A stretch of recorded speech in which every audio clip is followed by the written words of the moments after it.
দুর্নীতিতে নস্যি 3 বিজেপি কর্মীকে খুনেও অভিযুক্ত শেখ শাহজাহান, বিস্ফোরক তথ্য প্রকাশ্যে। সন্দেশখালীতে 2019 সালে 3 বিজেপি কর্মীকে খুনের অভিযোগ রয়েছে শাহজাহানের বিরুদ্ধে।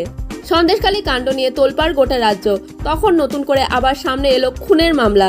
যেসব খুনের মামলায় নাম রয়েছে তৃণমূল নেতা শেখ শাহজাহানের, সেগুলিতে নিম্ন আদালতের বিচার প্রক্রিয়ার উপর স্থগিতাদেশ দিল কলকাতা হাইকোর্ট।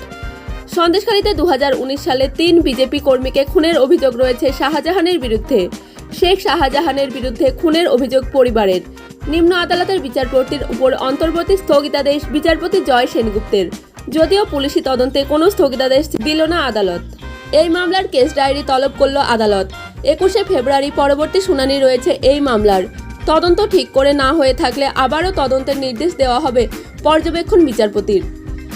এখনো পর্যন্ত যা অভিযোগ রয়েছে তার ভিত্তিতে এই মামলার তদন্তভার অন্য তদন্তকারী সংস্থাকে দেওয়া হয়, জানালেন বিচারপতি। 2019 সালে প্রদীপ মণ্ডল এবং সুকান্ত মণ্ডল সহ মোট 3 জনকে খুন করা হয় বলে অভিযোগ। শেখ শাহজাহানের বিরুদ্ধে এফআইআর হলেও চার্জশিট থেকে তার নাম বাদ দেওয়া হয় বলে অভিযোগ। সম্প্রতি সিবিআই তদন্ত চেয়ে কলকাতা হাইকোর্টের দ্বারস্থ হয় পরিবারের সদস্যরা। সম্প্রতি সন্দেশখালীতে শাহজাহানের বাড়িতে তল্লাশি চালাতে গিয়ে আক্রান্ত হতে হয় ইডি অফিসারদের। রক্তাক্ত অবস্থায় এলাকা ছাড়তে হয় তাদের। সেই ঘটনা নিয়ে যখন মামলা চলছে তার মধ্যেই আদালতের দ্বারস্থ হয়েছেন 2 মহিলা।